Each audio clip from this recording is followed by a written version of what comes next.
Hi everyone and welcome to How I See, the Leica Podcast. I'm your host Louise Goldstone and it's a pleasure to be here with Myah Asha Jeffers at the Leica headquarters in Wetzlar, Germany. Welcome to the podcast, Myah. It's a pleasure to have you here. Oh, it's really great to be in Germany and also to be at the headquarters. It's really special. Thanks for having me.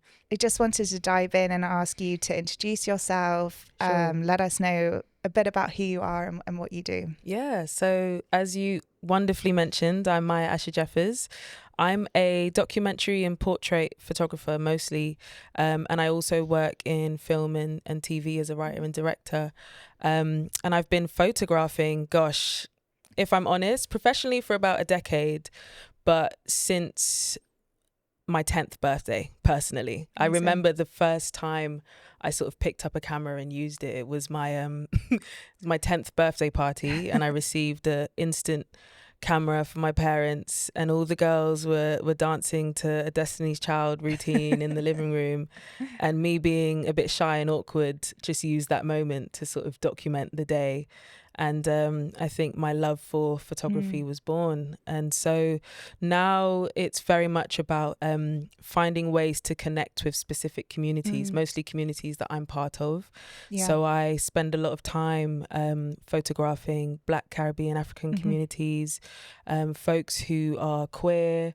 I'm also really interested in grief and how that can be transposed photographically. Yeah.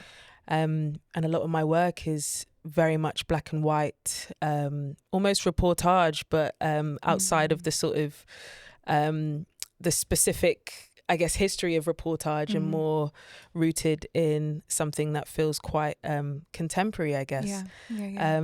But yeah, I mean, it's really special to be here in Leica, considering we've known each other for a few years now, virtually, and Leica has played a really pivotal role in my photographic journey. Yeah, really cool. Yeah. I think, sort of reading about you, you mentioned photography, writing, directing. How did these areas come together, and was this photography the spark that led you into these different areas? That's a good question. I think all of those areas were, I guess, bubbling at the same time. I've got one of my earliest memories was in the pram with a sort of notepad and pen scribbling. And I think there's something about maybe storytelling and being able to document an experience that has always been fascinating to me. And so photography, writing and directing, they're kind of the same font. They live in the same world. And I guess the way my brain works is if I get an idea, it could be a photographic project, but it also could be a short film or a TV series idea. And I think they're always in conversation with each other.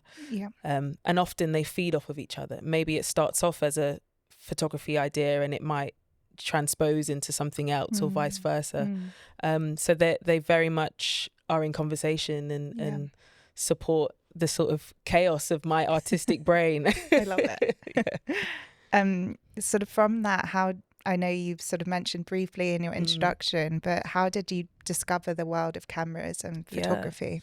Well, my parents were very amateur photographers, which I'm sure you probably hear on the podcast quite a lot, maybe. But my mum, she had a little sort of SLR set up, and I think she was maybe doing night photography classes at one point. But whenever there was an event in the household, the camera was out, and I was always beautifully fascinated by this machine, this thing that can document a moment, but I was never allowed to touch it because it was this prized possession. I remember it used to sort of live in this really hard silver shell case, and I'd always sort of look at it and never was allowed to touch it. And so to be able to have one of my own meant that I can finally find ways to document the life that I was living. But I think it took some time. I remember sort of moving. I grew up in Barbados, and so that's my home. That's where my family still live.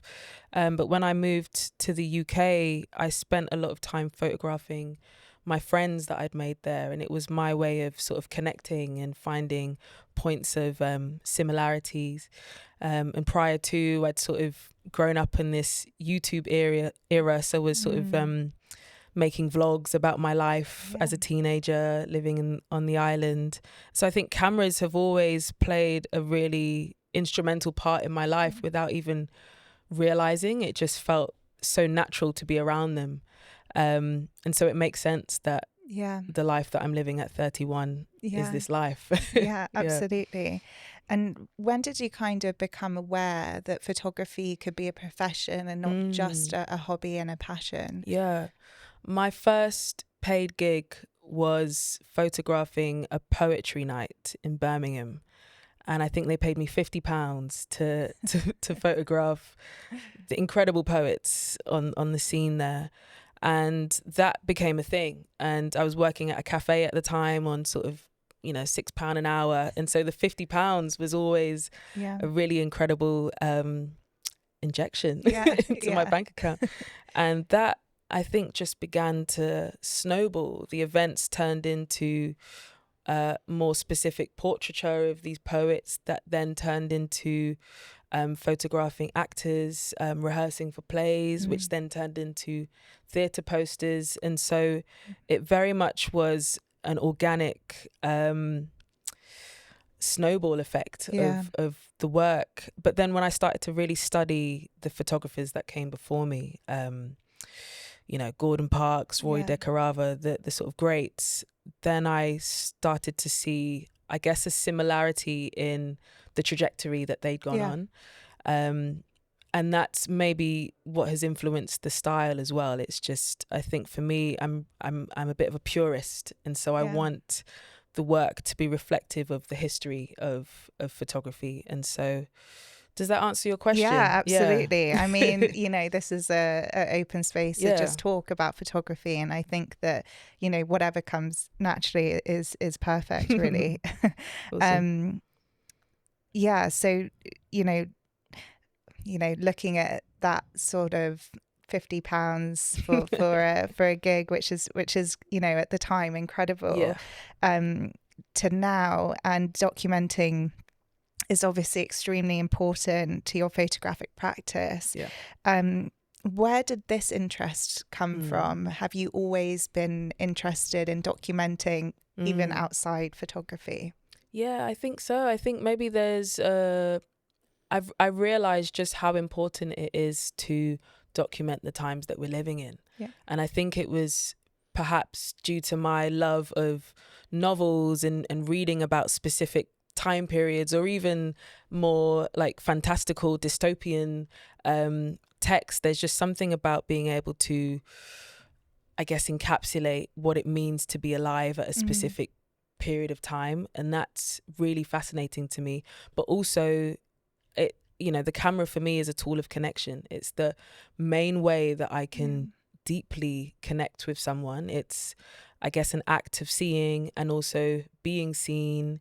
It's such a beautiful way to be able to witness a life. And there's so many lives that I've had the honor and the pleasure of witnessing through this lens, homes that I've been invited into that I perhaps wouldn't have been had I not had an M6, and so, I think it's a really powerful tool. And there's something that I always speak about, which is, for me, it's, how do I even frame this? There's something quite spiritual and magical about photography. I remember there's been moments when I've been in flow photographing where I can feel, this is going to sound so woo-woo, but I can feel tingles coming down my hands, and usually it gets to my index finger. And there's a moment where the shutter is pressed, and how can you even quantify that? There's nothing tangible about that, but it just feels like a bit of a, I guess, a magic. Calling. It's magic, and cameras kind of are magic. Like, it's true. It's incredible. Absolutely. I totally agree. Whether you're looking at the image or taking the photograph, very impactful. And sort of looking at yourself, I guess, maybe looking a bit back before photography, in that world of documenting, has creativity and storytelling always been a part of you from a young age? I know you mentioned drawing in the pram. Yeah, totally. I mean, even the stories that my parents would sort of tell me, you know, at night before I went to sleep. I think storytelling, I've really understood the power of storytelling. And also it's interesting. I think I went through a phase in my early photographic sort of years where I felt the need to construct the image. Like I would, you know, sort of tell someone to move their face a certain way, or construct the background or the elements that are in the scene. And that for a long time felt really special, because it was my way of being able to construct a version of life. And it worked for a moment. It worked for a few years, you know. I guess just naturally it worked for me until it didn't. And I think the turning point for me was wanting to be less in control of the things that I document and more be open to what life has to offer. And that changed everything. And I think that was around the time that we'd met as well, because I was going through this really big period of grief that I guess shifted my sense of self in the way that I saw the world. And so I wanted, without even realizing, I guess unconsciously wanted the photographs that I made to reflect that, to not be led by a sense of construction, but more be open to what is unfolding. Yeah, absolutely. I think that what I'm interested in is, I think that your images ask a lot of questions. You're asking the questions, they're asking questions, but not in an intrusive way. How important do you think it is to ask questions and learn about the world around you? My God, it's the most important thing that we have to do as humans. I think it's not a given that we're here. It's not a given that we were born on this planet and, you know, not a sort of living being on another. You know, I think there's something so special about living this life in this world. And I think it's important to be able to critique and question and provoke where necessary. I think that for me is the zest of life. You know, there's so many unknowns about our existence. Like, who knows what happened prior to when we were alive to, you know, the moment where we have our sort of final breath. It's getting a bit existential, isn't it? Say, that's kind of crazy. Existential moment. Yeah. But like that for me is what leads me, I think, because there's so many questions that I have and I probably will never get the true sort of essence of the answer to. But the camera allows me to be able to at least reflect in a way that maybe I can't in my everyday. You know, just even the notion of being in the dark room and sort of seeing an image come to life for the first time, and I spend however long staring at this one moment. Already in that experience, I'm experiencing more from the moment that I took the photograph to you know, when I actually took it originally. There's so much information in that I maybe hadn't quite computed in the millisecond that it took to press that shutter. It's interesting saying this, Louise, because I don't feel like I've ever articulated the existentialism. This is the perfect place to do it. There we go. All ears open. You're good at your job. I think it's interesting that you said that, because from my perspective, you seem to use your camera to pierce into a narrative with people or even within yourself. Does your photography continue to teach you about yourself, about people? Such an amazing question. It reminds me of the first time I turned the camera onto myself, and I've been photographing for years. At that point, I'd photographed hundreds of people, been in all these different spaces, and I'd never once turned the lens to myself, aside from when being a teenager and sort of, you know, taking a selfie in the mirror with an old digital point and shoot. But it was, I started crying. It was such a moment to construct, I guess, for the first, like after making that decision to not construct a photograph, here I was years later constructing a photograph, because I had to for myself. I felt like I needed to find a way to understand who I was through the very thing that I had consistently been doing my whole life. And so it felt so deeply powerful to turn it onto myself, and to almost, I felt like I understood now what everyone that had sort of sat in front of that lens had felt at that moment. There's something quite arresting about being seen in that way. And you know, it's interesting, people speak about the camera as like a tool, or the camera as a potential weapon, or there's so many things that are placed onto this machine. And I think for me, it was, this is going to sound so cliche, but it genuinely felt like a mirror for the first time, like truly felt like a mirror. I felt like I understood all of the iterations of Myah up until that point. And so then, you know, a week later, when I finally had the guts to develop the photographs, it was fascinating to see this version of me that I guess I'd been maybe not truly acknowledging. You know, the camera up to that point had been a distraction. You know, I spoke about being 10 and photographing my friends, and it was because I always wanted to point it away from myself. It's not about me, it's about everything and everyone else. And for the first time, I was allowing myself to be seen. And so felt really powerful. Yeah, absolutely. Just looking at your series and exhibition Living Memory, it feels deeply personal, but also an incredibly sort of important documentation of lived experience. Can you describe what this project means to you and how it sort of came about? Yeah, that project, my most recent, actually, we had an exhibition in Peckham, South London, and we closed about a month ago now. But that initially came about as a commission with a really amazing organisation called Peckham Platform. And they're obviously based in Peckham, but they are very much about documenting and celebrating the community of Peckham, especially in the face of gentrification and the ever sort of shifting landscape of that space. And so in Living Memory became this project that was also, I guess, a sort of a massive shift in my photographic practice, because for a long time I'd very much become this like purist black and white photographer. If I ever did an exhibition, it was very much frames on a wall, on a white wall.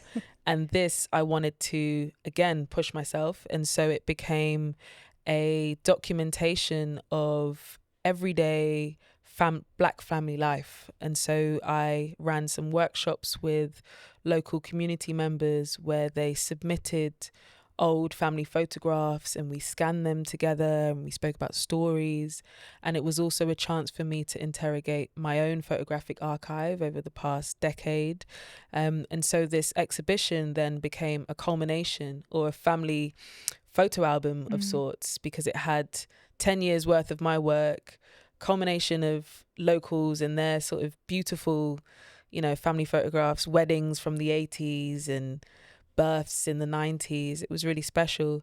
And then I think the thing that I guess acted as a spine throughout was the installation and printmaking process. So I worked with an incredible workshop in Brixton, South London, called Artichoke, where I learned how to do a photopolymer printing process, which was incredible. It was an amazing printmaker called Kat Hassan who supported on that. And we printed these images onto metal plates, you know, seeing photographs of metal plates.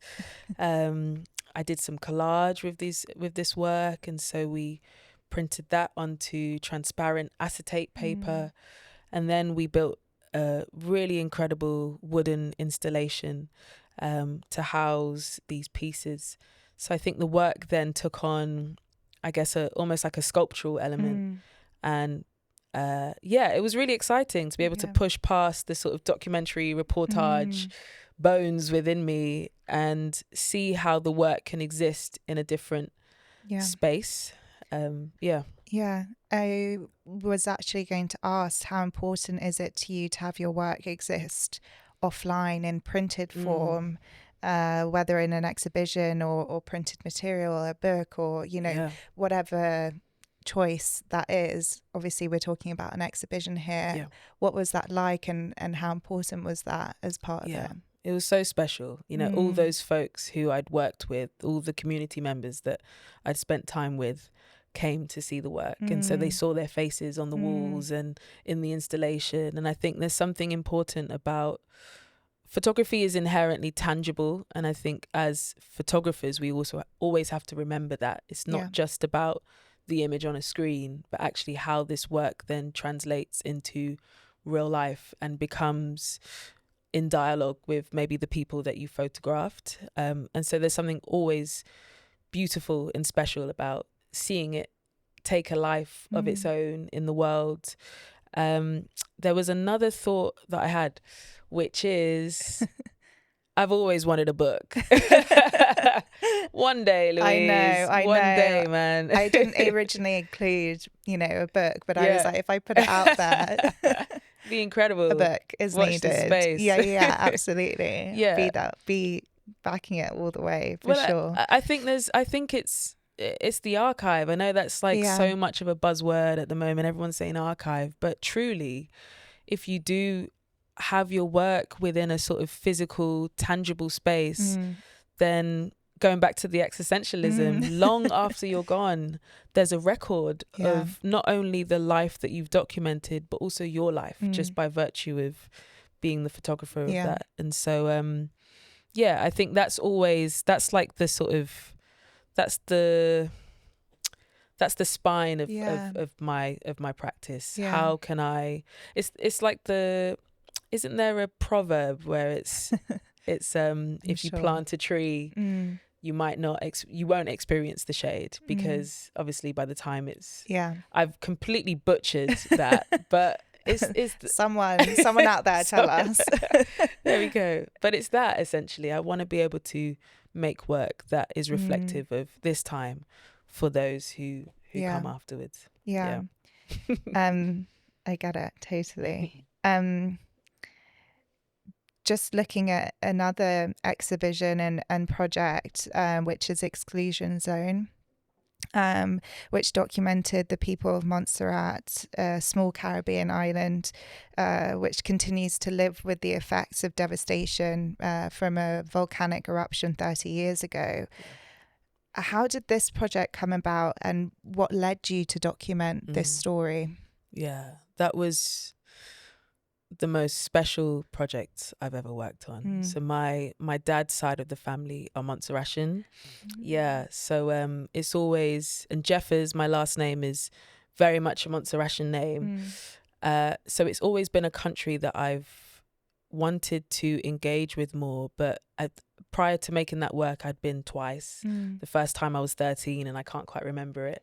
So we went back for a family trip for St. Paddy's Day, because it's a huge festival out there. Randomly, there's a real link with Irish culture in Montserrat, and so we had a big family trip out there. And whilst I was there, I think it came to me that I needed to come back and actually spend some proper time documenting the life of the folks that live there. The volcanic eruptions were so tremendously devastating to the island. It wiped out 80% of the island, and it's very much still a sort of graveyard of these old buildings and an old life that once existed. Only 20% of the island is habitable. There's only 4,000 people that live there, so it's tiny. I'm sure Leica probably employs more people than... Not quite, but but maybe. So it's really, really small. One roundabout, no traffic lights. So I was really interested in the sort of legacy of these eruptions. 30 years had gone by, and still there was an essence of, I guess, the eruptions that loomed in the air. And maybe it was due to the fact that the volcanoes are still active. And so it's, you know, that history actually isn't history because it's still very much in the present. And I guess I was really intrigued by what the younger generation who were born post eruptions, what their experience of this, I guess, tiny like what their experience of home is, because it's so deeply different to the elders who knew what it once was, this thriving, you know, economically stable country. And on top of that, it's one of very few remaining British colonies. They call it territories now. So all of these aspects that play a role in, I guess, the realities of this island, and it just felt really important, I guess, to be able to find a way to document it. Yeah. So beautifully, I won the Joan Wakelin bursary in relation to, I think it was The Guardian and Royal Photographic Society in 2024. God, that's time flies. Or maybe 25. Can't remember. One check. Of those dates. Yeah. And so I flew out there and spent a month and shot on my Leica, as well as another camera which we're not going to speak about. Can speak about it, it's totally fine. Okay. Well, I typically shoot on my Leica and my medium format, Myah RZ. And so, you know, I rolled up with not knowing anyone because none of my family lived there, and so I literally knew zero people. And by the end of it, you know, sort of driving down the road and people would be going, Myah, you know, it's because it's so small. Everyone knows each other. But it was a really special experience. And really special experience. I think that this is a kind of perfect moment to just take a look at some of your photographs. You've submitted 2 images as part of the Unframed segment that we do. I don't know anything about these images, zero context, so I'll describe them and you can kind of give me the lowdown on them and sort of all the information. So we'll start with this first image here, which I'll just show to you just in case. It's a group of women. To me, it seems like maybe they're singing and that's an element to what's going on, sort of quite beautifully dressed and made up. There's a lot of sky, it's black and white, the angle is quite low, but not sort of from underneath. It's very much at the sort of height level. What's the kind of story behind this image and what is it? Yeah. So this photograph was made in 2024 and it's part of my Returning to Soil project, which is my ongoing photographic project that documents Black, Caribbean and African funerals, mostly in Britain.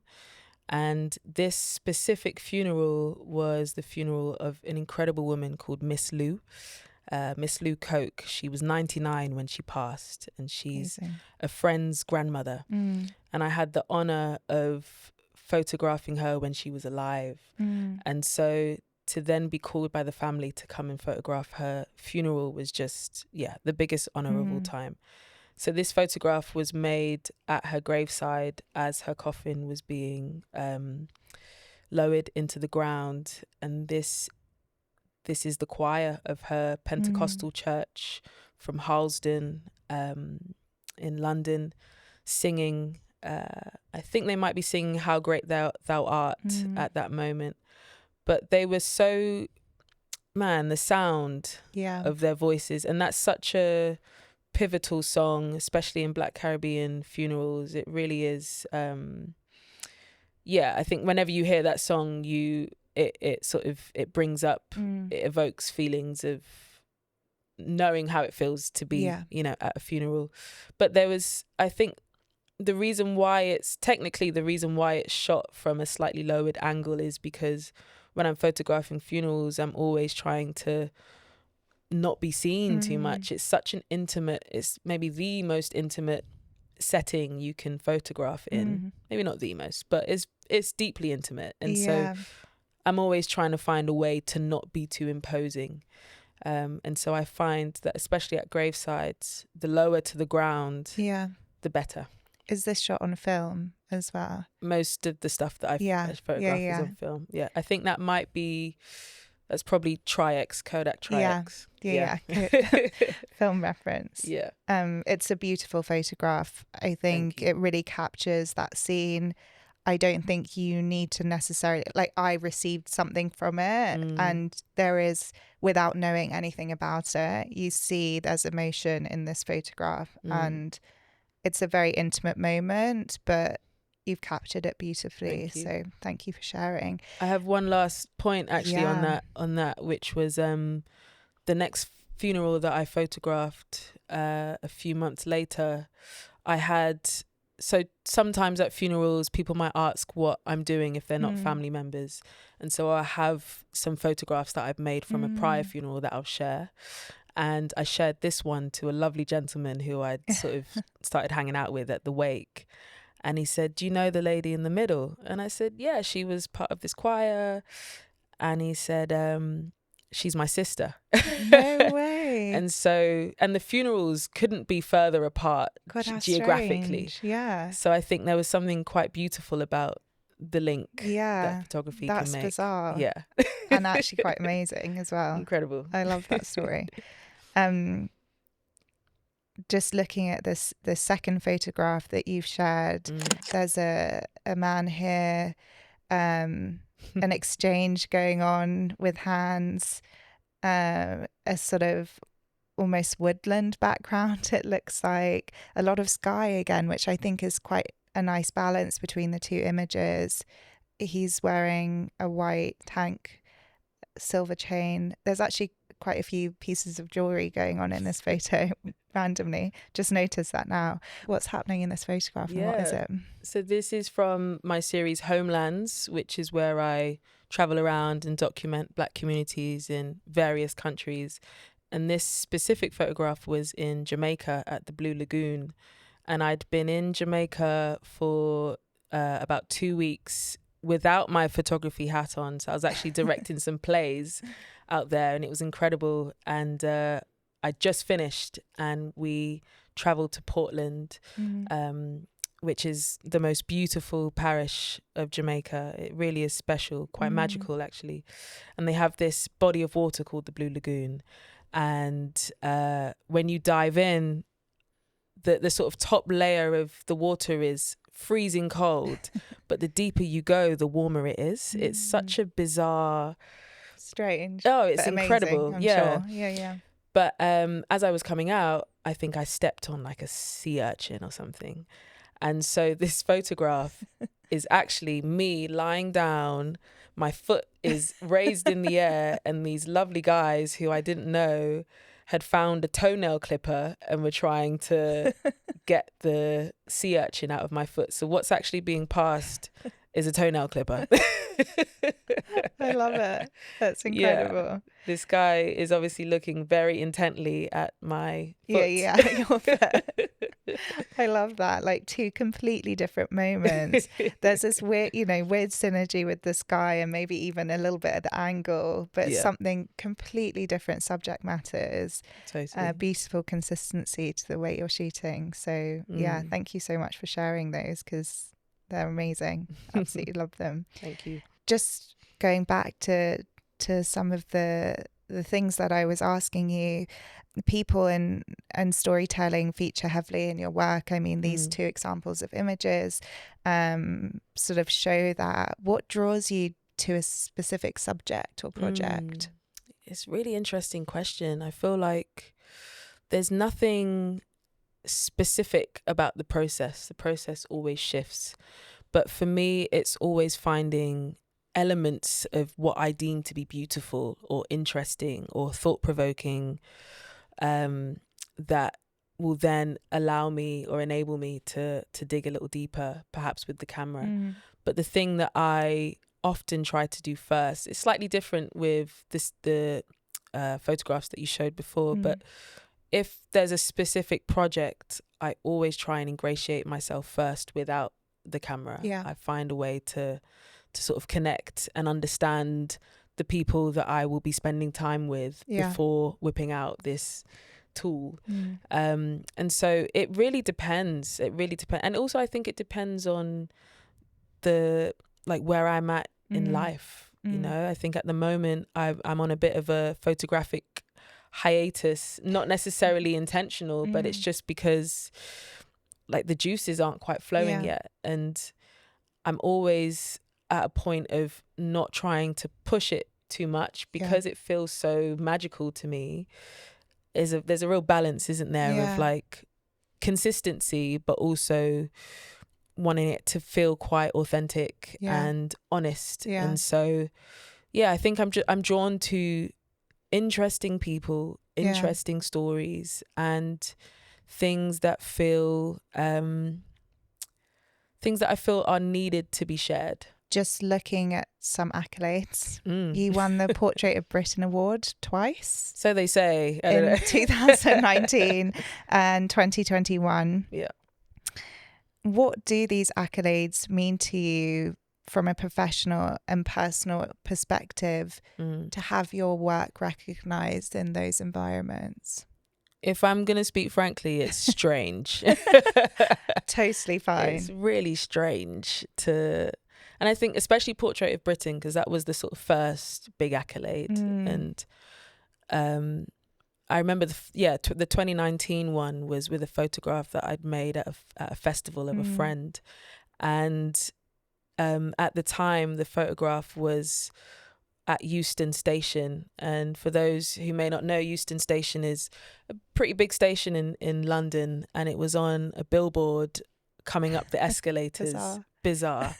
And I remember my family would get text messages from random people like, I think this is your daughter's photograph, you know? And so I think it made me realize what accolades do, I guess, is further the work. It places the work in different contexts than I may have originally intended for it to be. And there's something special about the reach of that. Yeah. But I try not to. I'm sure you hear this a lot, but that's not the thing that fuels. Yeah, of course. It's always nice to be recognised and for the work to be recognised. But for me, the more, I guess, more beautiful experiences are, you know, having an hour-long chat with a random guy that I've met on the side of the road and we've connected about, you know, a shared experience, or that feels like a more honourable accolade than some of the accolades themselves. You Absolutely. know? Aside from that, your work has been shown in publications like Elle, Vogue, The Guardian. How important is it to see your work and subject matter in these spaces? I mean, The Guardian, probably a bit more aligned audience maybe, but, you know, looking at even a fashion publication, how important is that? I think it goes back to the archive thing. It's important because my work wouldn't, when you initially look at it, it's not necessarily commercial or editorial or glossy in the way that a lot of the work in those publications are. But it's important for it to still be within the pages of those because it is an archive of an experience. And so I always think to Gordon in those moments where he was working across all of these different spaces photographically, but there was a thread that connected them all. And that's something that I'm always trying to do, to sort of push what is expected within certain spaces, and for my visual language and integrity to be at the forefront of it. Yeah, absolutely. Bathsheba is your directorial debut. An incredibly moving short film. Themes of grief, loss, longing, like you mentioned earlier. Why was this an important story for you to tell?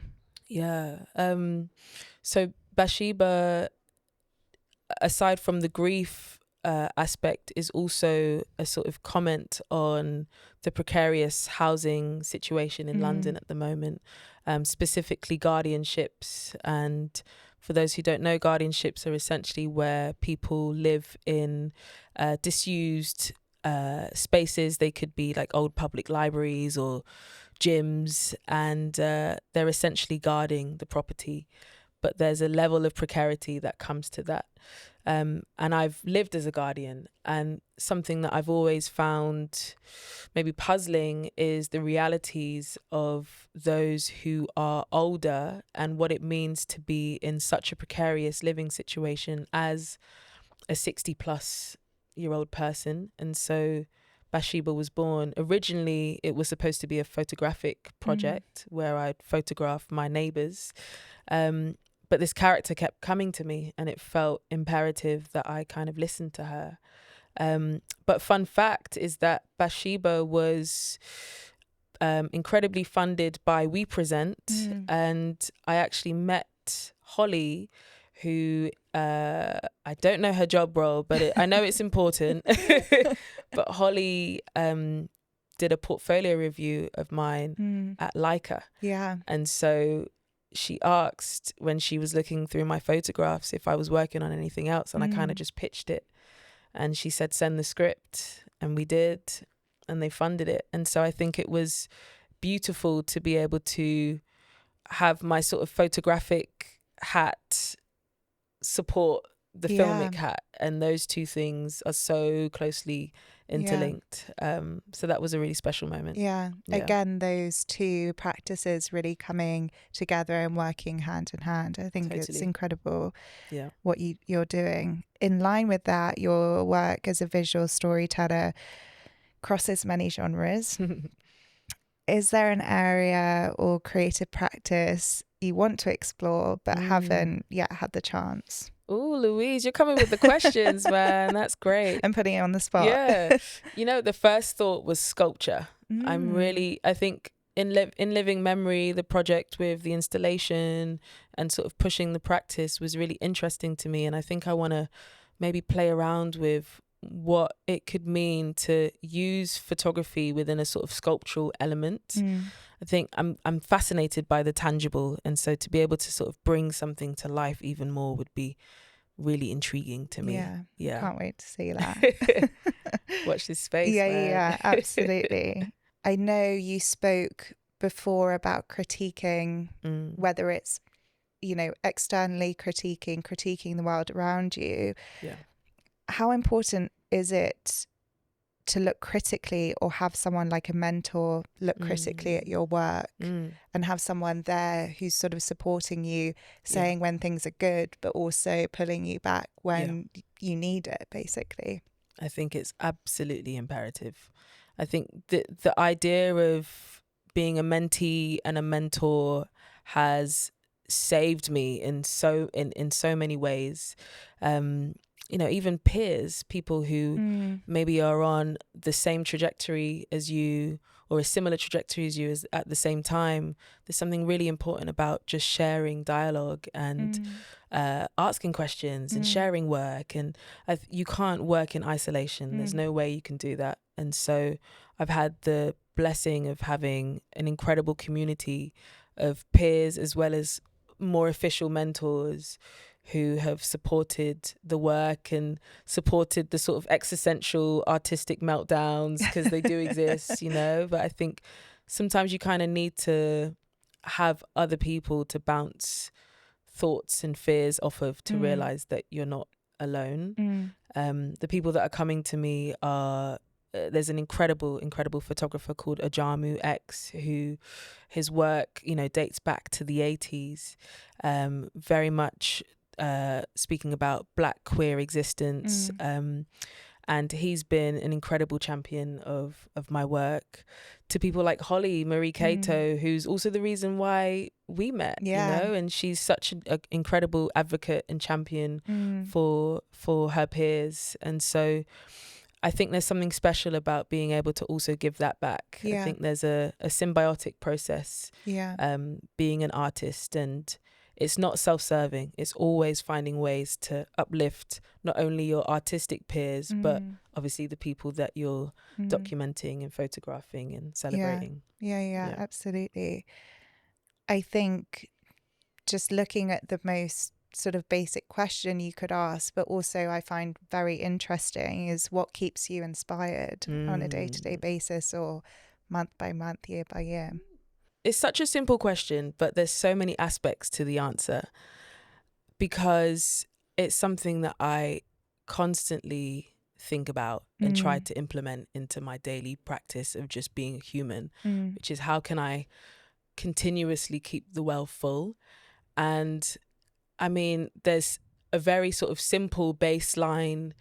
I need to move my body. Yeah. I need to stay hydrated. I need to speak to the people that I love and like have phone calls and see them, and I need to touch grass, like just basic things of being a human. And that is then transposed into, okay, once I've got the baseline of that, I feel full when I read novels. I feel full when I go and see exhibitions or spend all of my money on really expensive photo books or, you know, go and see a beautiful live gig. I think if I can find ways to sort of indulge on a myriad of artistic practices, that's the thing that then helps me to make work, because I can always see the brilliance in how other people have done it, but also see the ways in which other people are documenting this beautiful life that we're all living. And I guess it gives me courage and sort of fuel to do it myself. I feel like it's always, I'm in conversation with with other artistic practices that I engage with. You've been shooting on film with the Leica M6. Yep. We obviously have the camera here, and it's been a number of years now. How did you decide that this was the camera for you and come to pick the Leica M6? Yeah, she's looking so gorgeous there, isn't she? Bless her heart. Looks great. Yeah, I mean, it was a really special investment for me, especially, you know, photographing all those years, to be able to buy a piece of equipment like that. And I'd never at that point been too caught up with like gear, but I've always known the sort of importance of Leica just within the sort of photographic history, and I've always wanted to find a way to make my own imprint on that history. And so my connection with Leica was, it started in 2022 when I won a small grant for a Black History Month program that Leica ran in collaboration with Holly Marie Cato. And that consisted of a portfolio review, then consisted of winning a certain amount of money. And I think I maybe submitted the sort of early start of my returning to soil photographic project, which was the funeral project. And it was really special to even just begin a relationship with Leica and for my work to be viewed in that space. And I think at the time Holly had her show on in the gallery, and I think it made me realize how close I could get to having my own relationship with you guys, as well as making work that felt honest using that tool. And so I actually used the money that I won to buy my M6. Cool. It was a big moment, you know. Of course. But you know, she's been by my side. I'm really sort of referring to her as a her, humanizing her. But I think it's been an incredible tool, and just purely because of the sort of intuitive nature of the M6. And what's been really special is having these two cameras, having my big cumbersome RZ for maybe more slower, intentional portraits, and then my M6 for not only my everyday, but more when I want to be a bit more nimble. And so all of my funeral stuff is shot on my M6. And yeah, the sort of documentary work that has a bit more of a movement and a movement to it, I will always sort of draw for the M6. With 35mm as my sort of go-to lens. When you were talking about the project you were doing with funerals and documenting that and talking about not being too imposing, I can totally imagine that this camera would be the perfect tool for that, because it is discreet and paired back, and having the option, you know, to switch between two different ones must be a sort of a great part of that process. Totally. Yeah, it's great to hear that it's sort of the perfect tool for that. Yeah, so it really is. And also it's a conversation starter, you know, like when I have it around my neck on the tube, there'll be a random guy that be like, did you know that's it's fascinating, the types of people that will come up to me when they see my M6, you know. But I love it. love film it all day. Yeah. I just have a couple more questions before we go into our quick fire question ending segment. Awesome. I just wanted to know, what do you think the key is to creating lasting stories within photography? Wow. What is the key to creating long-lasting stories in photography? Ooh, what a question. Truth. I use that word so much because I think it's important, not just as an artist, but as a human, to be truthful. And so I can always tell when work or a photograph has been made with a sort of honest intention versus when it hasn't. And so I always want to make sure that my approach is rooted in truth telling at all times. And hopefully that, as a result, makes the work long lasting and impactful. Yeah. Really cool. I think also what I was interested in is, what does growth mean to you in your practice? Everything. I'm always thinking of ways to expand and evolve. Stagnancy is my biggest fear. And so, yeah, I want the work that I make to be reflective of the state that I'm in life. And so inevitably, the more I grow and evolve, the more, hopefully, the more the work grows and evolves. But with that being said, it's been interesting sometimes maybe photographing something that is reminiscent of something that I photographed, you know, in my early 20s or when I was a teenager, and the consistency, I guess, thematically or maybe tonally sometimes. And so I think there's a balance between the sort of internal growth that happens, and then by virtue the work reflects that, as well as maybe the things that we hark back to without even realizing, because it's in our blood, it's in our bones. Yeah. Absolutely. Love it. So I'm going to ask you some quick fire questions. From today onwards, you can only shoot with one aperture. What would it be? Damn. Can we pass some of these questions? Because we can come back to it. Please. We can pass. Too difficult to answer. That's pretty hard. If your camera could talk, what would it say about you? Oh, God. She'd say that I'm lovingly avoidant. I love it. I'm not going to expand on that one. Which photograph of yours changed the way you see photography? I think the self-portrait that I made where I cried, it was a multiple exposure one.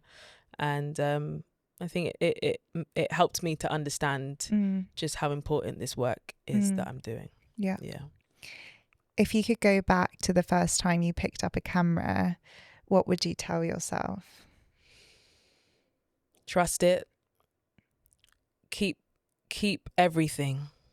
Keep absolutely everything that you photograph, even the things that you think is like rubbish and blurry and keep it, because it's all important. I have a final question that I would love to ask you. Do you have a young emerging photographer, or just a photographer on your radar that you think deserves more attention? Doesn't have to be young or emerging, just someone that you would like to highlight. Yeah, there's a few actually, and I may have written them down, so I've got a memory like a goldfish, so I need to The first one is a lovely, lovely guy who I met when, actually with Leica, when I won the grant. He was also having his portfolio reviewed, and his name is Tamibe Bodan. And a lot of his work is in black and white and documents the communities of his home. And there's just something really special about his work. It feels quite haunting and almost tangible. Like you feel like you can touch the work in ways that I rarely see. And so, yeah, I really love his work, and I think it deserves even more attention. The second is a dear sort of photographic comrade of mine. Is it comrade or comrade? Either. Okay, cool. Photographic comrade. Not wrong. And her name is Adiam Yamane, and her work is just really special. She grew up in Ethiopia and is based in the UK, but her work very much has the sort of rhythms of back home, and I think the way that she photographs is so deeply sensitive, and I really want her to get her flowers, because her work is exceptional. Really, really special work. And fun fact, we may be starting a podcast soon as well. So keep in touch, guys, because I might be in your seat. Yeah, I love that. Definitely. And then the last person is someone that I've met very recently. His name is Mamu Unu. And how can I even describe his work? It feels quite fantastical. There's something about the way he uses tones and colours, and it feels quite crunchy.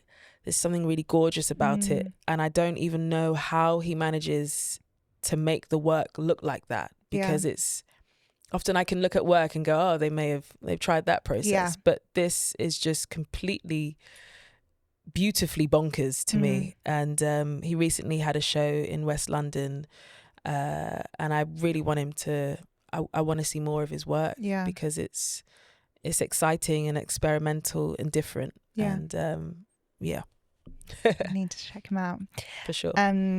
Myah, thank you so much for being here, for talking to me. It's been a great pleasure, and it just makes me want to know more and learn more. So I can't wait to see more of your output, more of your photography. And thank you so much for joining us on the Leica Podcast. Thanks, Louise. And thanks everyone for listening and being a part of it. So for sure. Thank you, everyone. And thanks, Louise, for being an amazing host. No problem. Hey.